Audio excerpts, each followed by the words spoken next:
আমি রাজাকার নই।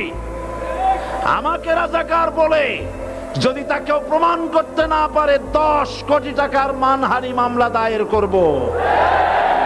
আমার এই বক্তব্য সারা দুনিয়া শুনেছে, পার্লামেন্টে আমার এই বক্তব্য রেকর্ড হয়ে আছে। সেদিন 3 শতাধিক পার্লামেন্ট মেম্বারের কেউ আমার চ্যালেঞ্জ গ্রহণ করেন নাই। যে কোনো ব্যক্তি পার্লামেন্টে গিয়ে আমার বক্তৃতা দেখে আসতে পারেন। এরপরে 1997 সনের 7ই অক্টোবর দৈনিক জনকণ্ঠ পত্রিকা যখন আমার বিরুদ্ধে লিখলো, সেই পত্রিকায় সাঈদীর ওপেন চ্যালেঞ্জ 8ম পাতা 1997 7ই অক্টোবর, এত বড় 2 কলমে হেডিং।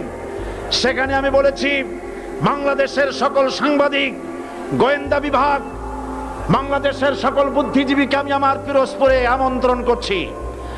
আমার উপস্থিতিতে যদি কেউ প্রমাণ করতে পারে বাংলাদেশের স্বাধীনতা যুদ্ধের বিরুদ্ধে আমার কোনো ভূমিকা ছিল, সজ্ঞানে স্বেচ্ছায় জাতীয় সংসদের সদস্য পদ থেকে পদত্যাগ করব।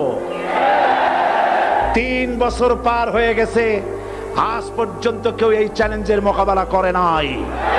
সুতরাং আমাকে যারা রাজাকার বলবে তারা পিতৃ পরিচয়হীন অবৈধ সন্তান।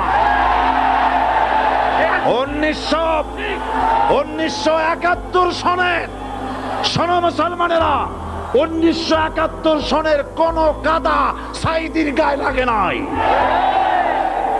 আমাকে রাজাকার বলে জনগণ থেকে বিচ্ছিন্ন করবা, জনগণ থেকে আমারে বিচ্ছিন্ন করা যাবে না।